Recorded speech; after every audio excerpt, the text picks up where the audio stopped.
ಇದು SS digital channel, Shri ಸುಮಂಗಲಿ digital channel. ನೀವು ನೋಡ್ತಾ ಇದ್ದೀರಿ ಸುದ್ದಿ ಸಮಯ, ಸ್ಥಳೀಯ ಸುದ್ದಿಗಳಿಗಾಗಿ.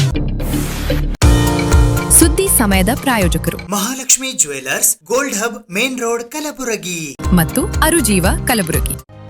Welcome to Arujiva. Experience holistic wellness through Ayurveda, naturopathy, yoga, dhyan and satsang. A state-of-the-art gym, serene wellness spaces, a refreshing swimming pool, comfortable accommodations and a sprawling 30-acre green farm provides everything you need for your healing. Come, heal and rediscover yourself. Arujiva, where ancient wisdom meets modern wellness.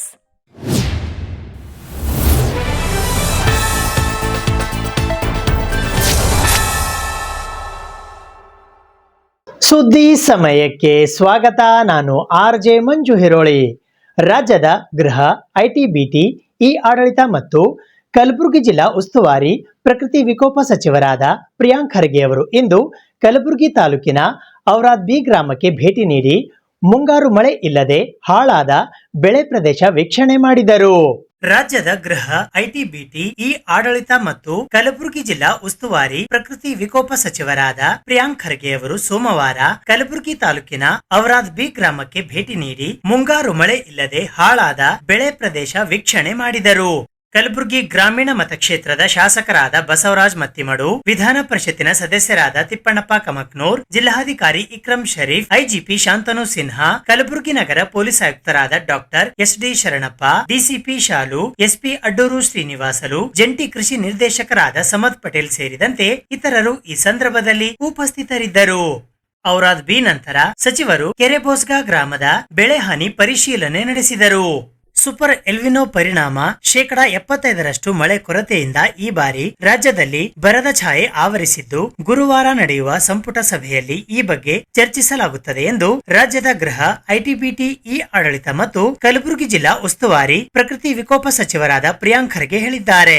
ಅವರು ಸೋಮವಾರ ಕಲಬುರಗಿ ತಾಲೂಕಿನ Aurad B ಗ್ರಾಮಕ್ಕೆ ಭೇಟಿ ನೀಡಿ survey number 67/6ರಲ್ಲಿನ Vimalabai ಅಂಬಾರಾಯ್ ಮತ್ತು survey number 67/7 Shakuntala Suryakant ಅವರ ಹೊಲಕ್ಕೆ ಭೇಟಿ ನೀಡಿ ಮುಂಗಾರು ಮಳೆ ಇಲ್ಲದೆ ಹಾಳಾದ ಬೆಳೆ ಪ್ರದೇಶ ವೀಕ್ಷಣೆ ಮಾಡಿದ ಅವರು ಈಗಾಗಲೇ ಪ್ರತಿ ಜಿಲ್ಲೆಗೆ ಬರಪೀಡಿತ ಪ್ರದೇಶಕ್ಕೆ ಭೇಟಿ ನೀಡಿ ವರದಿ ನೀಡುವಂತೆ ಮುಖ್ಯಮಂತ್ರಿಗಳ ನಿರ್ದೇಶನವಿದ್ದು, ಅದರಂತೆ ಇಂದು ಇಲ್ಲಿ ಕ್ಷೇತ್ರ ಭೇಟಿಗೆ ಬಂದಿರುವೆ ಎಂದರು.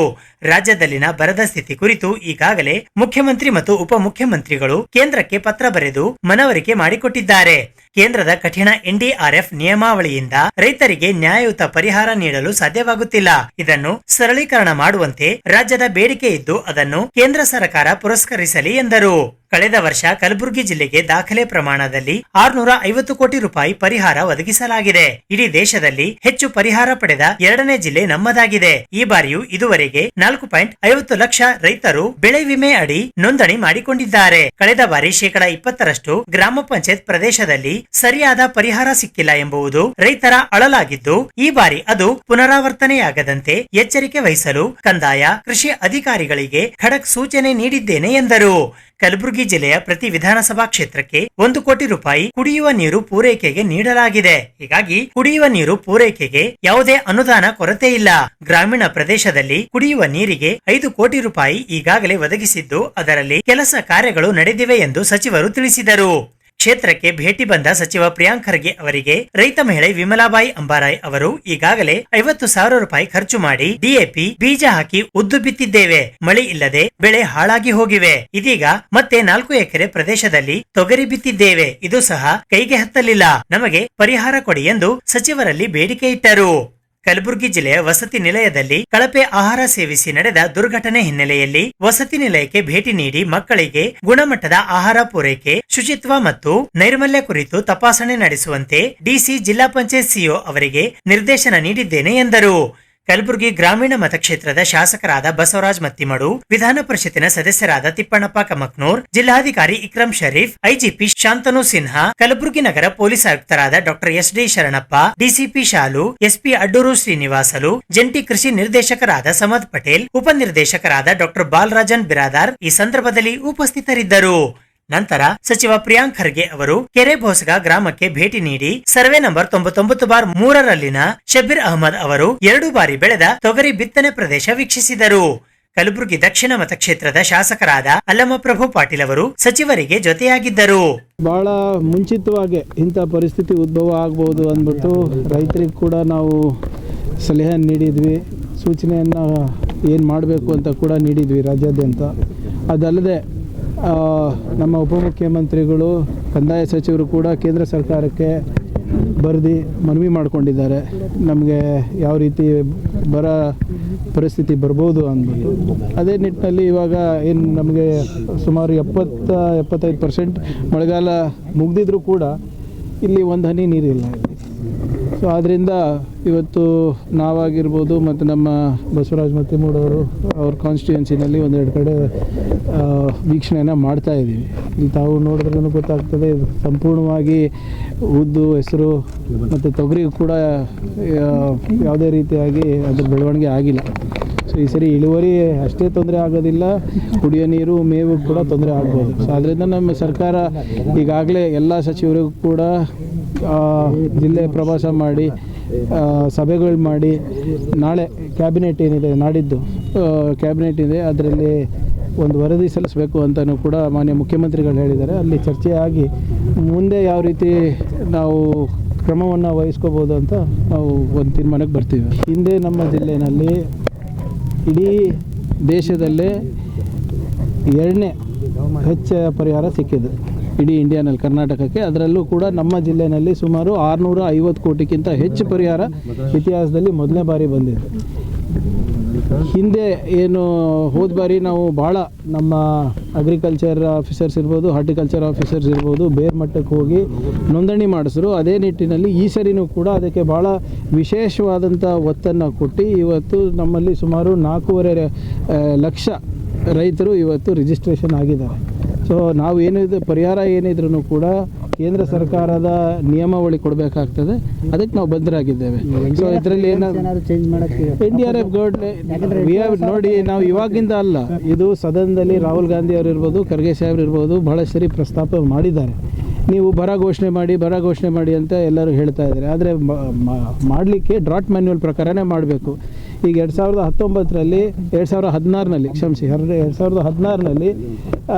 ಇಂದಿನ ಕೇಂದ್ರ ಸರ್ಕಾರ ಕೆಲವು ಮಾನದಂಡಗಳು ಬದಲಾವಣೆ ಮಾಡಿದ್ದಾರೆ. ಆ ಮಾನದಂಡಗಳನ್ನು ನಾವು ಪೂರೈಸಬೇಕಂದ್ರೆ ಭಾಳ ಕಷ್ಟ ಆಗುತ್ತೆ ರೈತರಿಗೆ. ಸೊ ಸರಳೀಕರಣ ಮಾಡಿ ಅಂತಲೂ ಕೂಡ ಭಾಳ ಸರಿ ಪ್ರಸ್ತಾಪ ಮತ್ತು ಚರ್ಚೆ ಪಾರ್ಲಿಮೆಂಟಲ್ಲಿ ಕೂಡ ನಡೆದಿದೆ, ನಮ್ಮ ಅಸೆಂಬ್ಲಿನಲ್ಲಿ ಕೂಡ ನಡೆದಿದೆ. 75% ಮಳೆಯ ಕೊರತೆಯಿಂದಾಗಿ ಈ ಬಾರಿ ರಾಜ್ಯದಲ್ಲಿ ಬರದ ಛಾಯೆ ಆವರಿಸಿದ್ದು, ಈ ಕುರಿತು ಗುರುವಾರ ನಡೆಯುವ ಸಂಪುಟ ಸಭೆಯಲ್ಲಿ ಚರ್ಚಿಸಲಾಗುವುದು ಎಂದು ಸಚಿವ ಪ್ರಿಯಾಂಕ್ ಖರ್ಗೆ ಅವರು ಇಂದು ಕಲಬುರಗಿ ನಗರದ ಜಿಲ್ಲಾಧಿಕಾರಿಗಳ ಕಚೇರಿಯ ಸಭಾಂಗಣದಲ್ಲಿ ಸಭೆಯ ಬಳಿಕ ಪತ್ರಿಕಾಗೋಷ್ಠಿಯ ಮೂಲಕ ತಿಳಿಸಿದ್ದಾರೆ. ರಾಜ್ಯದ ಗೃಹ, ಐಟಿ, ಬಿಟಿ, ಇ ಆಡಳಿತ ಮತ್ತು ಕಲಬುರಗಿ ಜಿಲ್ಲಾ ಉಸ್ತುವಾರಿ ಪ್ರಕೃತಿ ವಿಕೋಪ ಸಚಿವರಾದ ಪ್ರಿಯಾಂಕ್ ಖರ್ಗೆ ಅವರು ಸೋಮವಾರ ಮಧ್ಯಾಹ್ನ ಕಲಬುರಗಿ ನಗರದ ಜಿಲ್ಲಾಧಿಕಾರಿಗಳ ಕಚೇರಿಯ ಸಭಾಂಗಣದಲ್ಲಿ ಪತ್ರಿಕಾಗೋಷ್ಠಿಯನ್ನು ಉದ್ದೇಶಿಸಿ ಮಾತನಾಡಿದರು. ಈ ಸಂದರ್ಭದಲ್ಲಿ ಅವರೊಂದಿಗೆ ಅಫ್ಜಲ್ಪುರ ಮತಕ್ಷೇತ್ರದ ಶಾಸಕರಾದ MY ಪಾಟೀಲ್, ವಿಧಾನ ಪರಿಷತ್ತಿನ ಸದಸ್ಯರಾದ ತಿಪ್ಪಣ್ಣಪ್ಪ ಕಮಕ್ನೂರ್, ಜಗದೇವ್ ಗುತ್ತೇದಾರ್ ಕಾಳಗಿ, ಜಿಲ್ಲಾಧಿಕಾರಿ ಇಕ್ರಮುಲ್ಲಾ ಶರೀಫ್, ಸಹಾಯಕ ಆಯುಕ್ತೆ ಸಾಹಿತ್ಯ ಆಲದಕಟ್ಟಿ, ಜಿಲ್ಲಾ ಪಂಚಾಯತ್ ಸಿಇಒ ರಾಹುಲ್ ಸಂಕನೂರ್, ಕಲಬುರಗಿ ಮಹಾನಗರ ಪಾಲಿಕೆಯ ಆಯುಕ್ತರಾದ ಅವಿನಾಶ್ ಶಿಂದೆ, ಜೆಸ್ಕಾಂ ಅಧ್ಯಕ್ಷರಾದ ಪ್ರವೀಣ್ ಪಾಟೀಲ್ ಹರ್ವಾಳ್, ಕಲಬುರಗಿ ಮಹಾನಗರ ಪಾಲಿಕೆಯ ಪೂಜ್ಯ ಮಹಾಪೌರರಾದ ವರ್ಷಾ ರಾಜೀವ್ ಜಾನೆ, ಜಂಟಿ ಕೃಷಿ ನಿರ್ದೇಶಕರಾದ ಸಮದ್ ಪಟೇಲ್ ಸೇರಿದಂತೆ ಇತರರು ಉಪಸ್ಥಿತರಿದ್ದರು. ಹಿಂದೆ ಮಾನ್ಯ ಮುಖ್ಯಮಂತ್ರಿಗಳು ಕಲಬುರಗಿಗೆ ಬಂದು ಒಂದು ಸುದೀರ್ಘವಾಗಿ ಮೀಟಿಂಗನ್ನು ನಡೆಸಿ ನಮ್ಮ ಭಾಗದಲ್ಲಿ ಬರಗಾಲ ಪರಿಸ್ಥಿತಿ ಇರ್ಬೋದು, ಕುಡಿಯೋ ನೀರಿನ ಪರಿಸ್ಥಿತಿ ಇರ್ಬೋದು, ಇದರ ಬಗ್ಗೆ ಮಾಹಿತಿಯನ್ನು ಪಡ್ಕೊಂಡು ಅದರ ಜೊತೆಗೆ ಒಂದು ಎಚ್ಚರಿಕೆಯನ್ನು ಕೂಡ ನಮ್ಮೆಲ್ಲರಿಗೂ ನೀಡಿದ್ರು. ಈ ವರ್ಷ ಭಾಳ ಕಷ್ಟ ಆಗುತ್ತೆ ನಮ್ಮೆಲ್ಲರಿಗೂ, ವಿಶೇಷವಾಗಿ ನಮ್ಮ ರೈತರಿಗೆ. ಈ ಸೂಪರ್ ಎಲ್ನಿನೋ ಎಫೆಕ್ಟ್ ಅಂತ ಏನು ನಾವು ಹೇಳ್ತೀವಿ, ಅದರಿಂದ ನಮಗೆ ಈ ಸರಿ ಸ್ವಲ್ಪ ಅವಧಿ ಅತಿವೃಷ್ಟಿ ಆಗುತ್ತೆ ಕೆಲವು ಭಾಗದಲ್ಲಿ. ಆದರೆ ಬಹುತೇಕ ಕಡೆ ನಮ್ಮ ರಾಜ್ಯ ಮತ್ತು ನಮ್ಮ ರಾಷ್ಟ್ರದಲ್ಲಿ ಬರಗಾಲವನ್ನು ನಾವು ಎದುರಿಸಬೇಕಾಗ್ತದೆ. ಅದ್ರ ಜೊತೆಗೆ ದೊಡ್ಡ ಪ್ರಮಾಣದ ಹೀಟ್ ವೇವ್ ಅಂತ ನಾವೇನು ಹೇಳ್ತೀವಿ ಅದನ್ನು ಕೂಡ ನಾವು ಎದುರಿಸಬೇಕಾಗ್ತದೆ. ಈಗಾಗಲೇ ಮುಂಜಾಗ್ರತವಾಗಿ ಮಾನ್ಯ ಮುಖ್ಯಮಂತ್ರಿಗಳು ರಾಜ್ಯ ಮಟ್ಟದಲ್ಲಿ ಒಂದು ಉಪಸಮಿತಿಯನ್ನು ರಚನೆ ಮಾಡಿ ಪ್ರತಿ ಕ್ಯಾಬಿನೆಟ್ನಲ್ಲೂ ಕೂಡ ಇದರ ಬಗ್ಗೆ ಎಲ್ಲ ಮಂತ್ರಿಗಳಿಗೆ ಮಾಹಿತಿಯನ್ನು ನೀಡ್ತಾ ಇದ್ದಾರೆ. ಅದೇ ನಿಟ್ಟಿನಲ್ಲಿ ನಮ್ಮ ಕಲಬುರಗಿನಲ್ಲೂ ಕೂಡ ಇವತ್ತು ನಾವು ಒಂದು ಕಂಟಿಂಜೆನ್ಸಿ ಪ್ಲ್ಯಾನನ್ನು ಮಾಡಲಿಕ್ಕೆ ನಮ್ಮ ಅಧಿಕಾರಿಗಳಿಗೆ ನಾನು ಸೂಚನೆಯನ್ನು ನೀಡಿದ್ದೇನೆ. ಇವತ್ತು ಎಲ್ಲ ಶಾಸಕರನ್ನು ಕೂಡ ಅವರ ಸಲಹೆಗಳ ಮೇರೆಗೆ ನಾವು ಬರೀ 2-3 ತಿಂಗಳದ್ದು ಅಷ್ಟೇ ಅಲ್ಲ, ಮುಂದಿನ ಜೂನ್ ತನಕ ನಾವು ಪ್ಲಾನ್ ಮಾಡಬೇಕಾಗುತ್ತೆ. ಸೊ ಆದ್ದರಿಂದ ಕೆಲವು ಸ್ಪಷ್ಟವಾದಂಥ ನಿರ್ದೇಶನಗಳನ್ನು ನಾವು ಅವರಿಗೆ ನೀಡಿದ್ದೇವೆ. ಮೊದಲನೇದಾಗಿ ಕುಡಿಯೋ ನೀರಿನ ಬಗ್ಗೆ ಎಲ್ಲ ನಮ್ಮ ಸಿಬ್ಬಂದಿಗಳು ಫೀಲ್ಡ್ನಲ್ಲಿರಬೇಕು, ಜನರ ಅಹವಾಲುಗಳಿಗೆ ಸ್ಪಂದಿಸಬೇಕು. ಯಾವುದೇ ಕಾರಣಕ್ಕೂ ಕೂಡ ಜನರ ಸಮಸ್ಯೆಗಳಿಗೆ ಅವರು ಸ್ಪಂದಿಸಲಾರದೆ ಉಡಾಫೆಗೆ ಉತ್ತರ ನೀಡಿದ್ರೆ ನಾವು ಅವ್ರ ಮೇಲೆ ಕ್ರಮ ತಗೋಬೇಕಂತಲೂ ಕೂಡ ಹೇಳಿದ್ದೀವಿ. ಮತ್ತು ಬರಗಾಲ ಇದ್ದಾಗ ಕಳೆದ 3 ವರ್ಷದಿಂದ ನಾನೇ ಮಿನಿಸ್ಟರ್ ಆದಾಗ RDPR ಜವಾಬ್ದಾರಿನ ವಹಿಸ್ಕೊಂಡಿದ್ದಾಗ ಸ್ಟ್ಯಾಂಡರ್ಡ್ ಆಪ್ರೇಟಿಂಗ್ ಪ್ರೊಸೀಜರ್ಸನ್ನು ನಾವು ಕ್ಯಾಬಿನೆಟ್ ಸಬ್ ಕಮಿಟಿಯಿಂದ ಕೂಡ ನಾವು ರಿಲೀಸ್ ಮಾಡಿದ್ದೀವಿ. ತಮಗೆಲ್ಲರಿಗೂ ಗೊತ್ತಿರೋ ಹಾಗೆ drilling borewell will be the last option. First ನೀವು ಬೋರ್ವೆಲ್ ಹೈರ್ ಮಾಡ್ಕೋಬೇಕು, ಅದಾದಮೇಲೆ ಟ್ಯಾಂಕರ್ ಹೈರ್ ಮಾಡ್ಕೋಬೇಕು, ಡೀಪ್ನಿಂಗ್ ಆ್ಯಂಡ್ ಫ್ಲಶಿಂಗ್ ಮಾಡಬೇಕು. ಅನಿವಾರ್ಯ ಪರಿಸ್ಥಿತಿನಲ್ಲಿ ಅಕಸ್ಮಾತ್ ನೀರಿದ್ದರೆ ದೆನ್ ನೀವು ಬೋರ್ವೆಲನ್ನು ಕೊರಿಬಹುದು. ಆದರೆ ಸದ್ಯದ ವಾತಾವರಣದಲ್ಲಿ ನಮ್ಮ ಪ್ರಕೃತಿಯ ನಿಯಮ ಹೇಗಿರುತ್ತೆ ಅಂತ ನಾವು ಪ್ರಿಡಿಕ್ಟ್ ಮಾಡೋಕ್ಕಾಗಲ್ಲ. ಸೊ ಆದ್ದರಿಂದ ಈ SOPಸನ್ನು ಕಟ್ಟುನಿಟ್ಟಾಗಿ ಪಾಲನೆ ಮಾಡಬೇಕು ಅಂತ ಅವರಿಗೆ ಸೂಚನೆಯನ್ನು ನೀಡಿದ್ದೇವೆ. ಮತ್ತು ಜಾನುವಾರುಗಳಿಗೂ ಕೂಡ ಯಾವ ರೀತಿ ನಾವು ಅವರಿಗೆ ಗೋಶಾಲೆಯಲ್ಲಿ ಇಡಬೇಕು ಅಥವಾ ಮೇವಿನ ಕೊರತೆ ಆಗಲಾರ್ದಂಗೆ ಮತ್ತು ಕುಡಿಯೋ ನೀರಿಗೆ ಕೊರತೆ ಆಗಲಾರ್ದಂಗೆ ಕೂಡ ಪಂಚಾಯತ್ ವೈಸ್ ಅವರಿಗೆ ಒಂದು ನೀಲಿ ನಕ್ಷೆಯನ್ನು ಹಾಕಲಿಕ್ಕೆ ಕೂಡ ನಾವು ಆದೇಶವನ್ನು ನಾವು ಮಾಡಿದ್ದೇವೆ. ಮತ್ತು ನಿಮ್ಮ ಪಶುಸಂಗೋಪನೆ ಇಲಾಖೆಯಿಂದ ಮತ್ತು ಅಗ್ರಿಕಲ್ಚರ್ ಡಿಪಾರ್ಟ್ಮೆಂಟಿಂದ, ಹಾರ್ಟಿಕಲ್ಚರ್ ಡಿಪಾರ್ಟ್ಮೆಂಟಿಂದ ಈ ಫರ್ಟಿಲೈಸರಲ್ಲಿ ಅಥವಾ ರಸಗೊಬ್ಬರದಲ್ಲಿ ಕೂಡ ಕೊರತೆ ಆಗಬಾರ್ದು, ಮೇವಿನ ಕೊರತೆಯೂ ಕೂಡ ಆಗಬಾರ್ದು. ಮತ್ತು ಭಾಳ ಸ್ಪಷ್ಟವಾಗಿ ಸರ್ಕಾರ ವತಿಯಿಂದ ಬೋರ್ಡ್ಗಳು ಅಥವಾ ಫ್ಲೆಕ್ಸ್ಗಳು ಅಂಗಡಿ ಹೊರಗಡೆ ಹಾಕಬೇಕು ಅಂತ ಈಗಾಗಲೇ DC ಕೂಡ ನಾನು ನಿರ್ದೇಶನ ನೀಡಿದ್ದೇನೆ. ಲಭ್ಯತೆ ಎಷ್ಟಿದೆ, ಅದರ ರೇಟ್ ಎಷ್ಟಿದೆ ಅಂತ.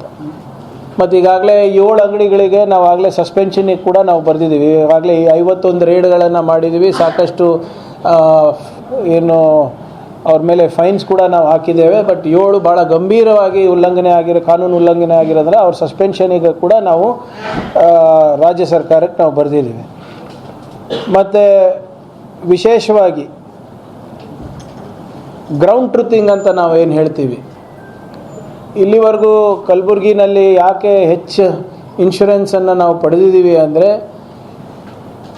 ಕೇಂದ್ರ ಸರ್ಕಾರದಿರ್ಬೋದು, ಇನ್ಶೂರೆನ್ಸ್ ಕಂಪನಿಗಳಿರ್ಬೋದು, ರಾಜ್ಯ ಸರ್ಕಾರದಿರ್ಬೋದು, ಆ ಮಾನದಂಡಗಳ ಪ್ರಕಾರ ನಾವು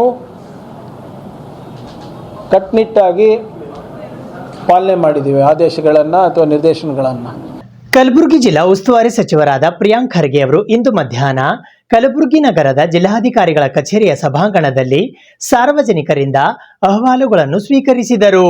ರಾಜ್ಯದ ಗೃಹ, IT-BT, ಆಡಳಿತ ಮತ್ತು ಕಲಬುರಗಿ ಜಿಲ್ಲಾ ಉಸ್ತುವಾರಿ ಪ್ರಕೃತಿ ವಿಕೋಪ ಸಚಿವರಾದ ಪ್ರಿಯಾಂಕ್ ಖರ್ಗೆ ಅವರು ಸೋಮವಾರ ಮಧ್ಯಾಹ್ನ ಕಲಬುರಗಿ ನಗರದ ಜಿಲ್ಲಾಧಿಕಾರಿಗಳ ಕಚೇರಿಯ ಸಭಾಂಗಣದಲ್ಲಿ ಸಾರ್ವಜನಿಕರಿಂದ ಅಹವಾಲುಗಳನ್ನು ಸ್ವೀಕರಿಸಿದರು.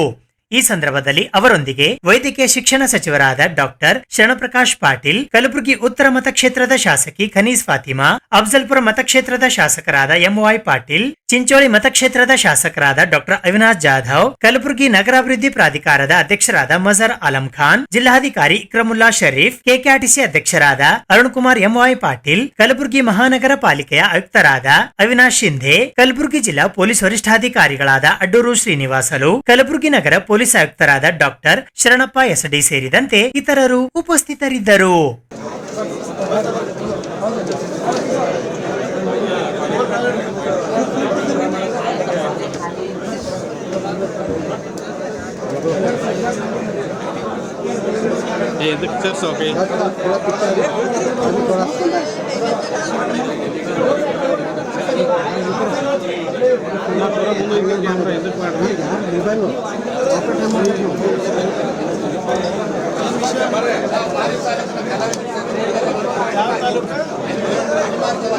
ಗೊತ್ತಾಯ್ತು. ಯಾವ ತಾಲೂಕು? ಮಾನ್ವಿ ತಾಲೂಕು. ಇಲ್ಲೇನು ಮಾಡ್ತಾ ಇದ್ದಾರೆ?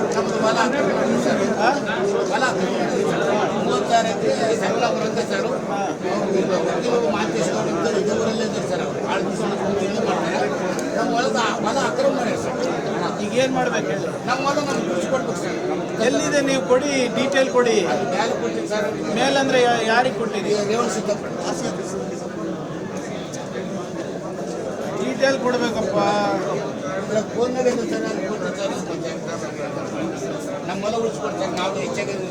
ನನಗೆ ನೀವು ಸರ್ವೆ ನಂಬರ್ ಅನ್ನ ಗೊತ್ತಾಗ್ಬೇಕಲ್ಲ. ನನಗೆ ನಿನ್ ಗೊತ್ತಿ, ನನಗೆ ಗೊತ್ತಾಗ್ಬೇಕಲ್ಲ. ಬರ್ದು ಕೊಡಿ, ಅಲ್ಲಿ ಕುಂತು ಬರೆದು ಕೊಡಿ ನನಗೆ. ರಜಪೂತ ಮಹಾಸಭಾವನ್ನು ಬಲಿಷ್ಠ ಸಂಘಟನೆಯನ್ನಾಗಿ ಮಾಡಲು ಎಲ್ಲರೂ ಒಗ್ಗಟ್ಟಿನಿಂದ ಶ್ರಮಿಸೋಣ ಎಂದು ಅಖಿಲ ಕರ್ನಾಟಕ ರಜಪೂತ ಮಹಾಸಭಾದ ರಾಜ್ಯಾಧ್ಯಕ್ಷರಾದ ಆರ್ ಬಾಲಾಜಿ ಸಿಂಗ್ ಅವರು ಕರೆ ನೀಡಿದ್ದಾರೆ. ಅಖಿಲ ಕರ್ನಾಟಕ ರಜಪೂತ ಮಹಾಸಭಾದ ರಾಜ್ಯ ಮಟ್ಟದ ಕಾರ್ಯಕಾರಿಣಿ ಸಭೆಯು ಕಮಲಾಪುರದ ಗ್ರೀನ್ಲ್ಯಾಂಡ್ ಹೋಟೆಲ್ನಲ್ಲಿ ರಾಜ್ಯದ ವಿವಿಧ ಜಿಲ್ಲೆಗಳ ರಜಪೂತ್ ಮುಖಂಡರ ನೇತೃತ್ವದಲ್ಲಿ ರವಿವಾರ ನಡೆಯಿತು. ಈ ಸಭೆಯಲ್ಲಿ ಆರ್ ಬಾಲಾಜಿ ಸಿಂಗ್ ಯಲ್ಚೇನಹಳ್ಳಿ ಅವರನ್ನು ಅಖಿಲ ಕರ್ನಾಟಕ ರಜಪೂತ ಮಹಾಸಭಾದ ರಾಜ್ಯಾಧ್ಯಕ್ಷರನ್ನಾಗಿ ಮರು ಆಯ್ಕೆ ಮಾಡಲಾಯಿತು. ಉಪಾಧ್ಯಕ್ಷರುಗಳಾಗಿ ಶಂಕರ್ ಸಿಂಗ್ ರಾಯಚೂರು, ಗಂಗಾವತಿಯ ಅನ್ನಪೂರ್ಣ ಸಿಂಗ್ ಮತ್ತು ಕಾರಟಗಿಯ ಎಚ್ ಚಾಂದ್ ಸಿಂಗ್ ರಜಪೂತ್ ಅವರನ್ನು ಪ್ರಧಾನ ಕಾರ್ಯದರ್ಶಿಗಳಾಗಿ ಆಯ್ಕೆ ಮಾಡಲಾಗಿದೆ ಎಂದು ಘೋಷಿಸಲಾಯಿತು. ಆಯ್ಕೆಯಾದ ಅಧ್ಯಕ್ಷರು ಹಾಗೂ ಉಪಾಧ್ಯಕ್ಷರು ಮತ್ತು ಪ್ರಧಾನ ಕಾರ್ಯದರ್ಶಿ ಮಹಿಳಾ ಮುಖಂಡರುಗಳನ್ನು ಶಾಲು ಹೊದಿಸಿ ಹೂಮಾಲೆ ಹಾಕಿ ಅಭಿನಂದಿಸಲಾಯಿತು. ಮರು ಆಯ್ಕೆಯಾದ ರಾಜ್ಯಾಧ್ಯಕ್ಷರಾದ ಆರ್ ಬಾಲಾಜಿ ಸಿಂಗ್ ಯಲ್ಚೇನಹಳ್ಳಿ ಅವರು ಮಾತನಾಡಿ, ರಾಜ್ಯದ ಪ್ರತಿ 3 ಜಿಲ್ಲೆಗಳಿಗೆ ಒಬ್ಬರಂತೆ ಉಪಾಧ್ಯಕ್ಷರು ಹಾಗೂ ಗ್ರಾಮೀಣ ಕಾರ್ಯದರ್ಶಿಗಳನ್ನು ನೇಮಕ ಮಾಡಿ ಸಂಘಟನೆಯನ್ನು ತಳಮಟ್ಟದಿಂದ ಬಲಪಡಿಸಲಾಗುವುದು. ಉತ್ತರ ಕರ್ನಾಟಕ ಭಾಗಕ್ಕೆ ಹೆಚ್ಚಿನ ಸಮಯ ನೀಡಿ ಸಮಾಜದ ಸಮಸ್ಯೆಗಳನ್ನು ಅರಿತು ಸಂಘಟನೆಯ ಮೂಲಕ ಪರಿಹಾರ ಕಂಡುಕೊಳ್ಳಲು ಆದ್ಯತೆ ನೀಡಲಾಗುವುದು ಎಂದ ಅವರು, ಪದವಿ ಎನ್ನುವುದು ಕೇವಲ ಗೌರವಕ್ಕಾಗಿ ಅಲ್ಲ, ಅದು ಸಮಾಜದ ಸೇವೆ ಮಾಡುವ ಜವಾಬ್ದಾರಿ. ಯಾರಿಗೆ ಯಾವ ಜವಾಬ್ದಾರಿ ಸಿಕ್ಕರೂ ವೈಯಕ್ತಿಕ ಭಿನ್ನಾಭಿಪ್ರಾಯಗಳನ್ನು ಬದಿಗಿಟ್ಟು ಸಮಾಜ ಮೊದಲು, ಸಂಘಟನೆ ನಂತರ, ನಾವೆಲ್ಲರೂ ಒಂದೇ ಎಂಬ ಮನೋಭಾವದಿಂದ ಕೆಲಸ ಮಾಡಬೇಕು ಎಂದು ಕರೆ ನೀಡಿದರು. ರಾಜ್ಯದ ಪ್ರತಿಯೊಂದು ಜಿಲ್ಲೆ, ತಾಲೂಕು ಹಾಗೂ ಗ್ರಾಮ ಮಟ್ಟದಲ್ಲೂ ಮಹಾಸಭೆಯ ಸಂಘಟನೆಯನ್ನು ಬಲಪಡಿಸಬೇಕು. ಯುವಕರನ್ನು ಸಂಘಟನೆಯೊಂದಿಗೆ ಬೆಳೆಸುವುದರ ಜೊತೆಗೆ ಮಹಿಳೆಯರು ಮತ್ತು ಯುವ ಜನತೆಗೆ ಹೆಚ್ಚಿನ ಅವಕಾಶಗಳನ್ನು ಕಲ್ಪಿಸಬೇಕು. ಸಮಾಜದ ಶೈಕ್ಷಣಿಕ, ಸಾಮಾಜಿಕ ಹಾಗೂ ಆರ್ಥಿಕ ಪ್ರಗತಿಗೆ ಎಲ್ಲರೂ ಒಗ್ಗಟ್ಟಿನಿಂದ ಶ್ರಮಿಸಬೇಕು ಎಂದು ಹೇಳಿದರು. ಈ ಸಭೆಯು ಕೇವಲ ಪದಾಧಿಕಾರಿಗಳ ಆಯ್ಕೆಗೆ ಸೀಮಿತವಾಗದೆ ಮುಂದಿನ ದಿನಗಳಲ್ಲಿ ರಜಪೂತ ಸಮಾಜವನ್ನು ಸಂಘಟಿತ, ಬಲಿಷ್ಠ ಹಾಗೂ ಗೌರವಯುತವಾಗಿ ಮುನ್ನಡೆಸುವ ಸಂಕಲ್ಪದ ಸಭೆಯಾಗಬೇಕು. ಎಲ್ಲರ ಸಹಕಾರ, ಸಲಹೆ ಮತ್ತು ಮಾರ್ಗದರ್ಶನದೊಂದಿಗೆ ಅಖಿಲ ಕರ್ನಾಟಕ ರಜಪೂತ ಮಹಾಸಭೆಯನ್ನು ಇನ್ನಷ್ಟು ಎತ್ತರಕ್ಕೆ ಕೊಂಡೊಯ್ಯೋಣ ಎಂದು ಬಾಲಾಜಿ ಸಿಂಗ್ ಹೇಳಿದರು. ಮುಂದಿನ ರಾಜ್ಯ ಮಟ್ಟದ ಸಭೆಯನ್ನು ಸೆಪ್ಟೆಂಬರ್ 20ರಂದು ರವಿವಾರ ಕಲಬುರಗಿಯಲ್ಲಿ ಆಯೋಜಿಸಲು ಸಭೆಯಲ್ಲಿ ನಿರ್ಧರಿಸಲಾಯಿತು.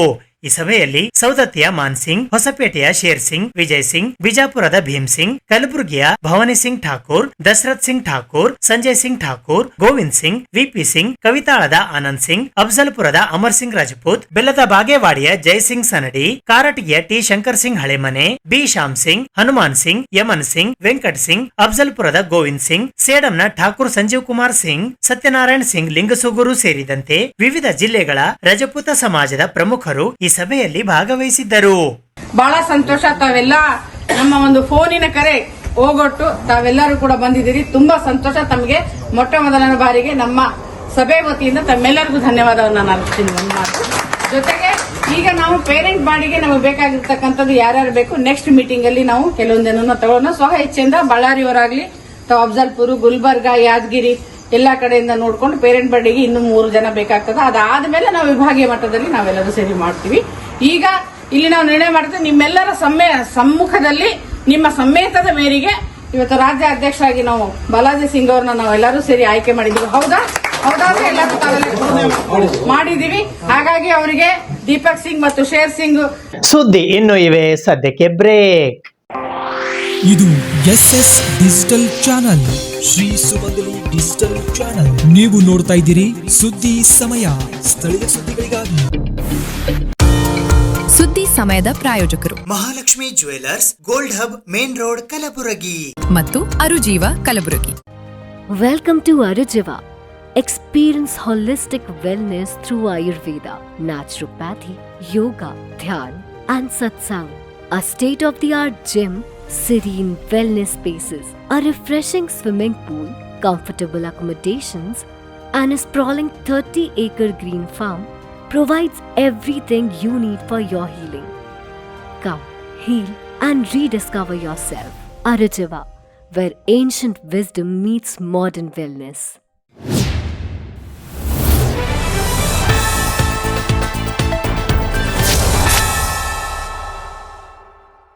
ಕನಿಷ್ಠ ವೇತನ ಜಾರಿ ಸೇರಿದಂತೆ ಇತರೆ ಬೇಡಿಕೆಗಳ ಈಡೇರಿಕೆಗಾಗಿ ಆಗ್ರಹಿಸಿ centre of Indian trade unions ಜಿಲ್ಲಾ ಸಮಿತಿ ಕಲಬುರಗಿಯ ವತಿಯಿಂದ ಇಂದು ಕಲಬುರಗಿ ನಗರದ ಜಿಲ್ಲಾಧಿಕಾರಿಗಳ ಕಚೇರಿಯ ಎದುರು ಪ್ರತಿಭಟನೆ ನಡೆಸಲಾಯಿತು. ಕನಿಷ್ಠ ವೇತನ ಜಾರಿಗೆ 4 ಕಾರ್ಮಿಕ ಕೋಡ್ ಹಿಂತೆಗೆದುಕೊಳ್ಳುವಂತೆ, ವಿಬಿ ರಾಮ್ಜಿ ಕಾಯ್ದೆ ವಾಪಸ್ಸು ಪಡೆಯುವಂತೆ ಮತ್ತು ಇತರೆ ಬೇಡಿಕೆಗಳಿಗಾಗಿ ಆಗ್ರಹಿಸಿ centre of Indian trade unions ಜಿಲ್ಲಾ ಸಮಿತಿ ಕಲಬುರಗಿಯ ವತಿಯಿಂದ ಇಂದು ಕಲಬುರಗಿ ನಗರದ ಜಿಲ್ಲಾಧಿಕಾರಿಗಳ ಕಚೇರಿಯ ಎದುರು ಪ್ರತಿಭಟನೆ ನಡೆಸುವ ಮೂಲಕ ಜಿಲ್ಲಾಧಿಕಾರಿಗಳ ಮುಖಾಂತರ ಮುಖ್ಯಮಂತ್ರಿ ಹಾಗೂ ಪ್ರಧಾನ ಮಂತ್ರಿಗಳಿಗೆ ಮನವಿ ಪತ್ರವನ್ನ ಸಲ್ಲಿಸಲಾಯಿತು. ಈ ಪ್ರತಿಭಟನೆಯಲ್ಲಿ ಸುಜಾತಾ ಕಡೆಹಳ್ಳಿ, ಅಂಬರೀಶ್, ಚಂದ್ರಾಮ್, ಸಂತೋಷ್, ಶಿವರಾಜ್ ಕುಮಾರ್, ಮಹೇಶ್ ಸೇರಿದಂತೆ ಸಿಐಟಿಯು ಅಧ್ಯಕ್ಷರಾದ ಎಂಬಿ ಸಜ್ಜನ್, ಕೆಪಿಆರ್ಎಸ್ ಅಧ್ಯಕ್ಷರಾದ ಶರಣಬಸಪ್ಪ ಮಮ್ಮಶೆಟ್ಟಿ, ಎಐಎಡಬ್ಲ್ಯೂ ಅಧ್ಯಕ್ಷರಾದ ಭೀಮಶೆಟ್ಟಿ ಎಂಪಳ್ಳಿ, ಸಿಐಟಿಯು ಪ್ರಧಾನ ಕಾರ್ಯದರ್ಶಿ ಶಾಂತಾ ಘಂಟಿ, ಎಐಎಡಬ್ಲ್ಯೂ ಉಪಾಧ್ಯಕ್ಷ Megharaj Kathare, Ashok Patil, Prakash Bannigida, Kalyani Singe, Madev Singe, Alauddin Ladaf, Ashok Bamnalli, Khaja Sab Ladaf, Gangubai, Rajamati B Patil, Rajeshwari M Nandgaon, Sabamma M Kalagi, Sharanamma Reddy, Ratnamma, Kashinath Bandi, Nagayya ಸ್ವಾಮಿ, ಬಾಬು ಹೂವಿನಹಳ್ಳಿ, ಶಾಂತಾ ಸರಡಗಿ ಸೇರಿದಂತೆ ಇತರೆ ಅನೇಕರು ಉಪಸ್ಥಿತರಿದ್ದರು. ಬಿಡುಗಡೆ ಮಾಡೋವರೆಗೂ ನಾವು ನಿಮ್ಮನ್ನು ಬಿಡೋದಿಲ್ಲ ಬಿಡೋದಿಲ್ಲ ಬಿಡೋದಿಲ್ಲ ಬಿಡೋದಿಲ್ಲ. ರೈತರಿಗೆ ಸಮಾನಾಗಿ ಬೆಳೆ ತಾರತಮ್ಯ ಮಾಡಿದ ಸರ್ಕಾರಕ್ಕೆ ಮತ್ತು ದೇಶಾದ್ಯಂತ ಸಿಐಟಿಯು ರೈತ ಸಂಘ ಮತ್ತು ಕೂಲಿಕಾರ ಸಂಘ ಜಂಟಿಯಾಗಿ ಇವತ್ತು ಜಿಲ್ಲಾಧಿಕಾರಿಗಳ ಮುಖಾಂತರ ರಾಜ್ಯ ಮತ್ತು ಕೇಂದ್ರ ಸರ್ಕಾರಕ್ಕೆ ಮನವಿ ಪತ್ರ ಕೊಡ್ತಾ ಇದ್ದೇವೆ. ಯಾಕೆ ಈ ಹೋರಾಟ ಮಾಡ್ತಾ ಇದ್ದೀವಿ ಅಂದ್ರೆ ಇವತ್ತು ಇಡೀ ರಾಜ್ಯ ಮತ್ತು ಕೇಂದ್ರ ಸರ್ಕಾರ ನಿಂತಿದ್ದು ಇವತ್ತು ರೈತ ಮತ್ತು ಕಾರ್ಮಿಕರ ಪರ. ಇವತ್ತು ಕಾರ್ಮಿಕರು ಇವತ್ತು ನಿಂತಾರ. ಅದರ ಸಲುವಾಗಿ ಇವತ್ತು ರಾಜ್ಯ ಸರ್ಕಾರ 82 ವಿಭಾಗದಲ್ಲಿ ದುಡಿತಕ್ಕಂತ ಕಾರ್ಮಿಕರಿಗೆ ಕನಿಷ್ಠ ಕೂಲಿ ಸರ್ಕಾರ ಆದೇಶ ಮಾಡಿತ್ತು. ಮತ್ತೆ ಇವತ್ತು ಅದನ್ನ ವಾಪಸ್ ತೆಗೆದುಕೊಂಡಿದ್ದಾರೆ. ಇವತ್ತು ನಿರಂತರವಾಗಿ ಹೋರಾಟದ ಪ್ರತಿಫಲವಾಗಿ ಕನಿಷ್ಠ ಕೂಲಿ ಜಾರಿಯಾಗಿತ್ತು, ಅದು ಜಾರಿ ಮಾಡ್ಬೇಕಂತ ಹೇಳಿ ಒತ್ತಾಯ ಮಾಡ್ತೀವಿ. ಮತ್ತು ಸ್ಕೀಮ್ ನೌಕರರು ಇಡೀ ರಾಜ್ಯ ದೇಶಾದ್ಯಂತ 10-15 ಲಕ್ಷ ಜನ ಕಾರ್ಮಿಕರಿದ್ದಾರೆ. ಅವರಿಗೆ ಕಾರ್ಮಿಕರೆಂದು ಪರಿಗಣನೆ ಮಾಡಬೇಕು ಮತ್ತು ಎಲ್ಲಾ ಪಂಚಾಯತಿಯಲ್ಲಿ ಉದ್ಯೋಗ ಖಾತ್ರಿ ಜಾರಿ ಮಾಡಬೇಕು. ಮತ್ತು ರೈತರಿಗೆ ಇವತ್ತು ಗುಲ್ಬರ್ಗ ಜಿಲ್ಲೆ ಮಳೆ ಬರದ ಕಾರಣ ಬರಗಾಲ ಘೋಷಣೆ ಮಾಡಬೇಕು ಮತ್ತು ರೈತರಿಗೆ ಉಚಿತವಾಗಿ ಬೀಜ ಗೊಬ್ಬರ ಕೊಡಬೇಕು ಮತ್ತು ರೈತರ ಸಾಲ ಮನ್ನಾ ಮಾಡ್ಬೇಕಂತೇಳಿ ಇವತ್ತು ಇಡೀ ರೈತ ಕಾರ್ಮಿಕರು ಒಗ್ಗಟ್ಟಾಗಿ ನಾವು ಹೋರಾಟ ಮಾಡಿ ಇವತ್ತು ಸರ್ಕಾರಕ್ಕೆ ಮನವಿ ಪತ್ರವನ್ನು ಕೊಡ್ತಾ ಇದ್ದೇವೆ. ಬೆಳೆ ವಿಮೆ, ಫಸಲ್ ಬಿಮಾ ಯೋಜನೆಯ ಕೈಬಿಟ್ಟ ಪರಿಹಾರ ಹಣವನ್ನು ಕೂಡಲೇ ಬಿಡುಗಡೆ ಮಾಡುವಂತೆ ಆಗ್ರಹಿಸಿ ಅಫ್ಜಲ್ಪುರ ತಾಲೂಕಿನ ರೈತರಿಂದ ಇಂದು ಕಲಬುರಗಿ ನಗರದ ಜಿಲ್ಲಾಧಿಕಾರಿಗಳ ಕಚೇರಿಯ ಎದುರು ಪ್ರತಿಭಟನೆ ನಡೆಸಲಾಯಿತು. ಕಲಬುರಗಿ ಜಿಲ್ಲೆಯ ಅಫಜಲ್ಪುರ ತಾಲೂಕಿನ ಕೋಗನೂರ್, ಗುಡೂರ್, ಭೈರಾಮಡ್ಗಿ ಹಾಗೂ ಮದ್ರಾಬಿ ಗ್ರಾಮಗಳ ಅರ್ಹ ರೈತರಿಗೆ ಪ್ರಧಾನಮಂತ್ರಿ ಫಸಲ್ ಬಿಮಾ ಯೋಜನೆಯ ಅಡಿ 2025-26ನೇ ಸಾಲಿನ ಬೆಳೆ ವಿಮೆಯ 2ನೇ ಕಂತಿನ ಹಣವನ್ನು ಶೀಘ್ರವಾಗಿ ಪಾವತಿಸುವಂತೆ ಆಗ್ರಹಿಸಿ ಇಂದು ಕಲಬುರಗಿ ನಗರದ ಜಿಲ್ಲಾಧಿಕಾರಿಗಳ ಕಚೇರಿಯ ಎದುರು ಪ್ರತಿಭಟನೆ ನಡೆಸಲಾಯಿತು. ಈ ಪ್ರತಿಭಟನೆಯಲ್ಲಿ ಚಂದ್ರಕಾಂತ್ ಎ ಪಾಟೀಲ್ ಅಂಕಲಗ, ಬಸವಣ್ಣಪ್ಪ ಪಾಟೀಲ್ ಅಂಕಲಗ, ಶರಣಬಸಪ್ಪ ಪಡಶೆಟ್ಟಿ ಅಂಕಲಗಿ, ನಿಜಗುಣ ಚಕ್ರವರ್ತಿ ಭೈರಾಮಡ್ಗಿ, ಜಗದೇವ್ ಪಾಟೀಲ್ ಭೈರಾಮಡ್ಗಿ, ಹನುಮಂತರಾವ್ ಪಾಟೀಲ್ ನೀಲೂರ್, ಯಲ್ಲನಗೌಡ ಪಾಟೀಲ್ ಧಣ್ಣೂರ್, ಉಗ್ರಮೂರ್ತಿ ಪಾಟೀಲ್ ಗುಡೂರ್, ಸಾತಲಿಂಗ್ ಲೋಳಿ ನೀಲೂರ್, ಶರಣು ಹಾಳ್ಮಳ್ಳಿ ನೀಲೂರ್, ಮಲ್ಲಿನಾಥ್ ನಾಗೋಜಿ ಭೈರಾಮಡ್ಗಿ, ಹುಸೇನಿ ಜಮಾದಾರ್ ಭೈರಾಮಡ್ಗಿ, ವಿಶ್ವನಾಥ್ ಪಾಟೀಲ್ ಭೈರಾಮಡ್ಗಿ, ಆನಂದರಾವ್ ನರ್ಬೋಳಿ ವಡ್ಡಳ್ಳಿ, ತೇಜಿರಾಯ್ ಮುಲಗೆ, ಶಿವಶರಣಪ್ಪ ಸಕ್ಕರ್ಕಿ, ಮಲ್ಲಿನಾಥ್ ಜವಳಿ ಭೈರಾಮಡ್ಗಿ, ಸುಭಾಷ್ ಚಕ್ರವರ್ತಿ ಭೈರಾಮಡ್ಗಿ, ಕಲ್ಯಾಣರಾವ್ ಬಿರಾದಾರ್, ಶಾಂತಪ್ಪ ಪಾಟೀಲ್ ಅಂಕಲಗಿ ಸೇರಿದಂತೆ ಇತರೆ ಅನೇಕರು ಉಪಸ್ಥಿತರಿದ್ದರು. ವಿಮಾ ಫಸಲ್ ಯೋಜನೆ ತಪ್ಪು ವರದಿ ಮಾಡಿದ ಅಧಿಕಾರಿಗಳಿಗೆ, ಫಸಲ್ ಯೋಜನೆ ತಪ್ಪು ವರದಿ ಮಾಡಿದ ಅಧಿಕಾರಿಗಳಿಗೆ ಕೃಷಿ ಮತ್ತು ವಿಮಾ ಜಂಟಿ ಸರ್ವೆ ಮಾಡಿದ ಅಧಿಕಾರಿಗಳಿಗೆ. ಇವತ್ತು ಕಲಬುರಗಿ ಜಿಲ್ಲೆಯಲ್ಲಿ ವಿಮಾ ಕಂಪನಿ ರೈತರಿಗೆ ಮೋಸ ಮಾಡೋದ್ರ ಮೂಲಕ ಸರಿಯಾದಂತ ರೀತಿಯ ಸರ್ವೆ ಮಾಡಿಲ್ಲ ಅನ್ನೋಂಥದ್ದು ಎದ್ದು ಕಾಣಿಸ್ತಾ ಇದೆ. ಕಲಬುರಗಿ ಜಿಲ್ಲೆ ಪ್ರತಿ ವರ್ಷ ಬರಗಾಲಕ್ಕೆ ತುತ್ತಾಗುತ್ತಾ ಇವತ್ತು ರೈತರು ಕಟ್ಟಿದಂತ ವಿಮೆ ಹಣಕ್ಕೆ ತಕ್ಕಂತ ಪರಿಹಾರ ನೀಡದೆ ವಂಚಿಸುತ್ತಿರುವುದು ಅಲ್ಲದೆ ಸರಿಯಾದಂತ ರೀತಿಯಲ್ಲಿ ಇವತ್ತು ಸರ್ವೆ ಮಾಡಿಲ್ಲ. ಹಂಗಾಗಿ ಪುನಃ ಸರ್ವೆ ಮಾಡಬೇಕು. ಸರ್ವೆ ಮಾಡಿಕೆಸಿಂದ ರೈತರಿಗೆ ನ್ಯಾಯ ಕೊಡಿಸ್ಬೇಕನ್ನಂಥದ್ದು ನಾವು ಇವತ್ತು ಒತ್ತಾಯ ಮಾಡ್ತೀವಿ. ಹಂಗಾಗಿ ತಕ್ಷಣನೇ ಮರುಪರಿಶೀಲನೆ ಮಾಡಿಕೆಸಿಂದ ರೈತರಿಗೆ ನ್ಯಾಯ ಕೊಡಿಸ್ಬೇಕು ಅನ್ನೋಂಥದ್ದು ಈ ಹೋರಾಟದ ಮೂಲಕ ನಾವು ಒತ್ತಾಯ ಮಾಡ್ತೀವಿ. ಹಂಗಾಗಿ ತಕ್ಷಣ ಜಿಲ್ಲಾಡಳಿತ ಮತ್ತು ಉಸ್ತುವಾರಿ ಸಚಿವರು ಮತ್ತು ಸಂಬಂಧಿತ ಎಲ್ಲ ಕೃಷಿ ಇಲಾಖೆ ತಕ್ಷಣನೇ ಜಂಟಿ ಸರ್ವೆ ಮಾಡೋದ್ರ ಮೂಲಕ ಜಂಟಿ ಸರ್ವೆ ಮಾಡೋದಕ್ಕೆ ಏನು ಸಮಿತಿ ಇದೆ ಆ ಸಮಿತಿ ಮೂಲಕ ಮಾಡಬೇಕು. ಮತ್ತ ಆ ಸಮಿತಿ ಸರ್ವೆ ಮಾಡೋಕೆ ಹೋದಾಗ ಇವತ್ತು ರೈತರನ್ನು ಒಳಗೊಂಡು ಸರ್ವೆ ಮಾಡ್ಲಿಕ್ಕಾಗಬೇಕು. ಇಲ್ಲ ಅಂತಂದ್ರೆ ಕಾಟಾಚಾರಕ್ಕೆ ಯಾವುದೇ ಸರ್ವೆ ನಂಬರ್ದಾಗ ಇಟ್ಟು GPS ಮಾಡಿ ಇದು ಬಹಳ ಸಂಪತ್ ಭರಿತದ ಅಂತ ಹೇಳಂತದ್ದು ಸುಳ್ಳದ. ಯಾಕಂದ್ರೆ ನಾವು ಕಣ್ಣಾರೆ ಕಾಣ್ತೀವಿ, ನಾವು ಪ್ರತಿ ವರ್ಷ ಬರಗಾಲಕ್ಕೆ ತುತ್ತಾಗ್ತಾ ಇದ್ದೀವಿ ಅನ್ನೋಂಥದ್ದು ಈ ಹೋರಾಟದ ಮೂಲಕ ನಾವು ಹೇಳ ಬಯಸ್ತೀವಿ. ಶ್ರೀಮಂತ್ ಬಿರಾದಾರ್ ಕೂಡಲೇ ಕುಡಿಯುವ ನೀರಿನ ಸಮಸ್ಯೆಯನ್ನು ಪರಿಹರಿಸದಿದ್ದರೆ ಪ್ರತಿಭಟನೆ ನಡೆಸಲಾಗುವುದು ಎಂದು ಭಾರತೀಯ ಯುವ ಸೈನ್ಯ ಮತ್ತು ದಲಿತ ಸೇನೆಯ ವತಿಯಿಂದ ಇಂದು ಪತ್ರಿಕಾಗೋಷ್ಠಿಯ ಮೂಲಕ ಆಗ್ರಹಿಸಲಾಯಿತು. ಕೂಡಲೇ ಅಡಿಗಲ್ಲು ನೆರವೇರಿಸಿ ಈ ಕಾಮಗಾರಿ ಪ್ರಾರಂಭ ಮಾಡಿ ಕುಡಿಯುವ ನೀರಿನ ಸಮಸ್ಯೆ ಬಗೆಹರಿಸಿಕೊಡಬೇಕು. ಇಲ್ಲವಾದಲ್ಲಿ ಮುಂದಿನ ದಿನಗಳಲ್ಲಿ ಹಂತ ಹಂತವಾಗಿ ಉಗ್ರ ರೂಪದ ಪ್ರತಿಭಟನೆ ನಡೆಸಬೇಕಾಗುತ್ತದೆ ಎಂದು ಭಾರತೀಯ ಯುವ ಸೈನ್ಯ ಕಲಬುರಗಿ ಹಾಗೂ ದಲಿತ ಸೇನೆ ಕಲಬುರಗಿಯ ವತಿಯಿಂದ ಇಂದು ಪತ್ರಿಕಾಗೋಷ್ಠಿಯ ಮೂಲಕ ಆಗ್ರಹಿಸಲಾಯಿತು. ಈ ಪತ್ರಿಕಾಗೋಷ್ಠಿಯಲ್ಲಿ ದಲಿತ ಸೇನೆಯ ಜಿಲ್ಲಾಧ್ಯಕ್ಷರಾದ ಮಂಜುನಾಥ್ ಭಂಡಾರಿ, ಭಾರತೀಯ ಯುವ ಸೈನ್ಯ ಕಲಬುರಗಿ ಅಧ್ಯಕ್ಷರಾದ ಮಲ್ಲಿಕಾರ್ಜುನ್ ಚಿಂಚನ್ಸೂರ್, ಜಿಲ್ಲಾ ಉಪಾಧ್ಯಕ್ಷರಾದ ರಫೀಕ್ ಪಟೇಲ್, ಬಾಬಾ ಪಟೇಲ್, ತೋಲಾ ಬಾಷಾ ಅಬ್ದುಲ್ ನಬಿ, ಕಾವೇರಿ ಮಲ್ಲಿಕಾರ್ಜುನ್, ನಜ್ಮಾ ಬೇಗಂ, ರಫೀಕ್ ಪಟೇಲ್, ಮಹಾನಂದ ದಿಲೀಪ್, ರೇವಣಸಿದ್ದಯ್ಯ ಬೆಣ್ಣೂರ್, ಬಾನರ್, ವಿಕಾಸ್ ಮದನ್, ಮಲ್ಲಿಕಾರ್ಜುನ್ ಗಾಳಪ್ಪ, ಭಾಗೇಶ್ ಮರ್ತೂರ್, ಗೌತಮ್ ಹದನೂರ್, ಮಾಲಾಶ್ರೀ ಸೇರಿದಂತೆ ಇತರೆ ಅನೇಕರು ಬಾವಿಯನ್ನು ಮಂಜೂರು ಮಾಡ್ಬೇಕಂತ ಹೇಳಿ ಮಾನ್ಯ ಏನಪ್ಪ ಅಂತಂದ್ರೆ ಕಲಬುರಗಿ ದಕ್ಷಿಣ ಮತಕ್ಷೇತ್ರದ ಶಾಸಕರಾದಂಥ ಅಲ್ಲಂಪುರ ಪಾಟೀಲ್ ಅವರಲ್ಲಿ ನಾವು ಮನವಿ ಮಾಡಿಕೊಂಡಾಗ ಏನು ಕಲಬುರಗಿಯ ಭೀಮಳ್ಳಿ ಗ್ರಾಮ ಪಂಚಾಯತ್ ವ್ಯಾಪ್ತಿಯಲ್ಲಿ ಬರುವಂಥ ಏನು ಜಾಫರಾಬಾದ್ ಆಗಿರ್ಬೋದು ಮತ್ತು ಪಂಡಿತ್ ದೀನ್ ದಯಾಳ್ ನಗರ್ ಆಗಿರ್ಬೋದು ಅಲ್ಲಿ ಒಂದು ಬಾವಿ ತೋಡಿಸ್ತೀನಿ ಅಂತ ಹೇಳಿದಾಗ ಮಾನ್ಯ ಶಾಸಕರು 1,55,00,000 ರೂಪಾಯಿದು ಒಂದು ಬಾವಿಯನ್ನು ಅಡಿಗಲ್ಲ ಸಮಾರಂಭವನ್ನು ಕೂಡ ಮಾಡಿರ್ತಾರೆ ಶಾಸಕರು. ಈ 1,55,00,000 ಬಾವಿಯನ್ನು ಪಂಡಿತ್ ದೀನ್ ದಯಾಳ್ ಉಪಾಧ್ಯಾಯ ನಗರದಲ್ಲಿ ಅಲ್ಲಿನ ಏನು ಜನರಿಗೆ ಒಂದು ಏನಪ್ಪ ಅಂತಂದ್ರೆ ಸುಮಾರು ವರ್ಷಗಳಿಂದ ನೀರಿನ ಸಮಸ್ಯೆ ಅಲ್ಲಾಗಿರ್ತದೆ. ಸುಮಾರು ವರ್ಷ, ಸ್ವಲ್ಪ ದಿನದಲ್ಲ, 1 ವರ್ಷ 2 ವರ್ಷ ಅಲ್ಲ, ಸುಮಾರು ವರ್ಷಗಳಿಂದ ಅಲ್ಲಿ ಸಾರ್ವಜನಿಕರಿಗೆ ಕುಡಿಯುವ ನೀರಿನ ಸಮಸ್ಯೆ ಆಗಿರ್ತದೆ. ಮಾನ್ಯ ಶಾಸಕರಲ್ಲಿ ನಾವು ಮನವಿಯನ್ನು ಮಾಡಿಕೊಂಡಾಗ ಅಲ್ಲಿ ಬಾವಿಯನ್ನು ಮಂಜೂರಾಗ್ತದೆ. ಅದಾದ ನಂತರ ಭೂಮಿ ಪೂಜೆನೂ ಮಾಡ್ತಾರೆ ಶಾಸಕರು ಅಲ್ಲಂಪುರ ಪಾಟೀಲ್ ಅವರು. ಮಾಡಿದ ನಂತರ ನೋಡ್ರಿ 1,55,00,000 ರೂಪಾಯಿ ಬಾವಿ ಇರ್ತದೆ. ಈಗಪ್ಪ ಏನು ಮಾಡ್ತಾ ಇದ್ದಾರೆ ಶಾಸಕರಪ್ಪ ಅಂತಂದ್ರೆ ಆ ಜಾಗವನ್ನು ಬೇರೆ ಕಡೆ ನಾವು ಒಂದು ಯಾರೋ ಕಾಂಗ್ರೆಸ್ ಕಾರ್ಯಕರ್ತರ ಒಂದು ಮಾತು ಕೇಳಿ ಇವತ್ತು ಒಂದು ಏನು ಎಲ್ಲಿ ಬಾವಿ ಮಾಡಬೇಕಾಗಿತ್ತು ಆ ಜಾಗವನ್ನು ಬಿಟ್ಟು ಬೇರೆ ಕಡೆ ಒಂದು ಹಳೆಯ ಬಾವಿ ಇದೆ. ಆ ಹಳೆಯ ಬಾವಿಯನ್ನು ಸ್ವಲ್ಪ ಹೂಳೆತ್ತಿ ಅಲ್ಲಿಂದ ಹೂಳೆತ್ತಿಸಿ ಪೈಪ್ಲೈನ್ ಮಾಡ್ಬೇಕಂತೇಳಿ ಈಗ ಶಾಸಕರು ಹೇಳ್ತಾ ಇದ್ದಾರೆ. ಯಾಕೆ ಮಾತು ಬದಲಾಯಿಸ್ತಾ ಇದ್ದರು ಏನಪ್ಪ ಅಂತಂದ್ರೆ ಈ MLA ಅಂದು ಬುದ್ಧಿ ಭ್ರಮಣೆ ಆಗ್ಯದು, ಏನಾಗ್ಯದೋ ನಮ್ಗೆ ಗೊತ್ತಾಗ್ತಾ ಇಲ್ಲ. ಇವರು ಕಲಬುರಗಿ ಏನು ದಕ್ಷಿಣ ಮತಕ್ಷೇತ್ರದ ಪಂಡಿತ್ ದೀನ್ ದಯಾಳ್ ಉಪಾಧ್ಯಾಯ ನಗರ, ಭೀಮಳ್ಳಿ ಗ್ರಾಮ ಪಂಚಾಯತ್ ವ್ಯಾಪ್ತಿಯಲ್ಲಿ ಬರುವಂಥದ್ದು ಪಂಡಿತ್ ದೀನ್ ದಯಾಳ್ ಉಪಾಧ್ಯಾಯ ನಗರ ಬರ್ತದೆ. ಮಂಜೂರು ಸಿಕ್ಕದ. ಶಾಸಕರು ಈಗೇನಪ್ಪ ಅಂತಂದ್ರೆ ಬೇರೆಯವರು ಅವ್ರದ್ದೇನು ಕಾರ್ಯಕರ್ತರು ಕಾಂಗ್ರೆಸ್ ಪಕ್ಷದ ಏನು ಕಾರ್ಯಕರ್ತರ ಮಾತು ಕೇಳಿ ಆ ಜಾಗವನ್ನು ಬಿಟ್ಟು ಎಲ್ಲಿ ಸಮಸ್ಯೆ ಅದ ನೋಡ್ರಿ ನೀರಿಂದು ಅಲ್ಲಿ ಬಿಟ್ಟು ಕೇಸಂದ್ರೆ ಬೇರೆ ಕಡೆ ಅಂದ್ರೂ ಆ ಜಾಗ ಬಿಟ್ಟು ಬೇರೆ 1 ಎಕರೆ ಏನು 1 ಕಿಲೋಮೀಟರ್ ಬೇರೆ ಕಡೆ ಜಾಗ ಒಂದು ಹಳಿ ಬಾವಿ ಅದಲ್ಲಿ ಆ ಹಳಿ ಬಾವಿದೇ ಹೂಳೆತ್ತಿಸಿ ಅಲ್ಲಿದು ಪೈಪ್ಲೈನ್ ಮಾಡ್ತೀನಿ ಅಂತ ಹೇಳ್ತಾರೆ.